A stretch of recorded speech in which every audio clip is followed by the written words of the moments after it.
ঈশানের ছোটো কাকিমণিকে এবার লাস্ট টাইমের মতন আলটিমেটাম দিয়ে দিল কুসুম। হ্যাঁ বন্ধুরা, ভিডিওতে লাইক দিয়ে দেখতে থাকুন। যেই মুহূর্তে কিনা ঈশানের ছোটো কাকিমণি দেবলীনার আগের দিনের কথাগুলো মনে করে করে যখন জ্বলে পড়ে ছারখার হয়ে যায় এবং বলতে থাকে যে ওই দেবলীনা যে কিনা এখনও পর্যন্ত এবারে বউ হয়ে পা রাখেনি বাড়িতে, ওই মেয়ে কিনা আমাকে হুমকি থামকি দেয়, ওই মেয়ে কিনা আমাকে শাসায় যে আমি বেশি বাড়াবাড়ি করলে ও আমাকে দিদির সামনে এক্সপোজ করে দেবে, ও কত দূরই বা চিনে মীনাক্ষীকে।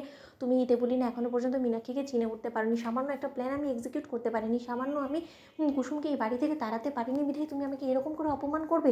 দুদিন বাদে আমি তোমার কাকি শাশুড়ি হতে চলেছি, অথচ তুমি সেই সম্মানটুকু আমাকে দাওনি, তুমি আমার কোনো কথাকে গ্রাহ্য করোনি। কিন্তু তাই বলে আমি তোমার সেই কটু কথার বদলা তো অবশ্যই তোমার উপর থেকে নিব দেবলীনা। এই অপমান কোনো মতেই মীনাক্ষী ভুলবে না। অন্যদিকে যখন হঠাৎ করে মীনাক্ষীর কাছে সেই অভিনেতা এবং অভিনেত্রী টাকা চেয়ে যখন ফোন করে বলতে থাকে যে আচ্ছা ম্যাডাম, কতদিন এরকম করে আপনি আমাদেরকে ঘোরাবেন বলুন তো, কবে দিবেন আমাদের সেই টাকাগুলো বলুন তো, আমরা কিন্তু সেই টাকাগুলো পাওনা রয়েছে আপনার থেকে, সেটা আপনি ভুলে যাবেন না।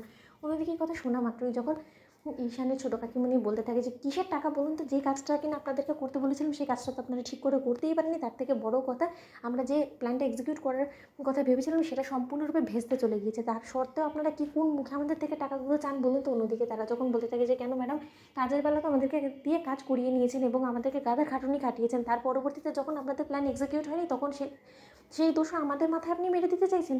আপনার প্ল্যান এক্সিকিউট হয়নি সেটা আপনাদের বিষয়, সেটা আমাদের বোঝার কোনো দায় নেই, কিন্তু আমি আমার ছেলেকে সুস্থ করে দেওয়ার জন্য আমি রীতিমতো এই রকম একটা নোংরা চক্রান্তে আপনাদের ফাঁদে পা দিয়েছিলাম শুধুমাত্র কয়েকটা টাকার পাবো বিধায়। কিন্তু তাই বলে আপনারা এরকম করে আমাদেরকে ঠকাবেন সেটা আমি কোনোদিনও কল্পনাও করতে পারিনি। কিন্তু আমি কিন্তু আমার অধিকার কোনো মতেই ছাড়বো না এবং আমার পাওনা টাকাটা আমি আপনার থেকে যে কোনো মূল্যে ম্যাডাম আদায় করবোই।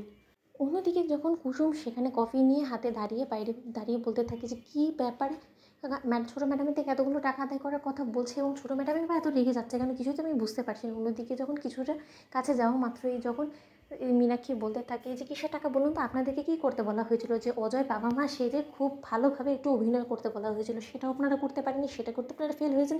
তার পরবর্তীতে যখন কি না আপনাদেরকে ঈশান অফিসে ডেকে জেরা করেছেন, তার জেরার মুখে আপনারা গড় গড় করে সব কথা বলে দিয়েছেন।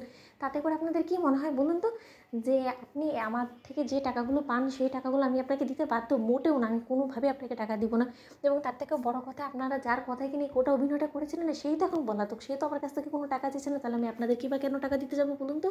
অন্যদিকে এই কথা বলে যখন ফোন রেখে দেয় মীনাক্ষী, ঠিক সেই মুহূর্তেই মীনাক্ষী ফোন রেখে ঘোরা মাত্রই যখন কুসুমকে দেখতে পায় তখন ঘাবড়ে যায় এবং বলতে থাকে যে কী ব্যাপার কুসুম, তুমি আমার ঘরের বাইরে নক না করে তুমি ঘরে ঢুকে পড়লে কোন সাহসে বলো তো। অন্যদিকে কুসুম বলতে থাকে যে ছোটো ম্যাডাম, আপনি যে জঘন্য নোংরা কর্মকাণ্ডটা করেছেন না সেটা কিন্তু আমি চাইলেই দেবী মায়ের কাছে গিয়ে বলে দিতে পারি, কিন্তু তার সত্ত্বেও শুধুমাত্র আমি সংসারে শান্তি চাই বিধাই আমি এই কথাটা কাউকে বলবো না। কিন্তু এটা আপনার লাস্ট আলটিমেটাম, যদি এরপরও না শুধরান তাহলে কিন্তু আমি বলতে বাধ্য হবো। তখন তো লাইক এবং শেয়ার করে সাবস্ক্রাইব করুন।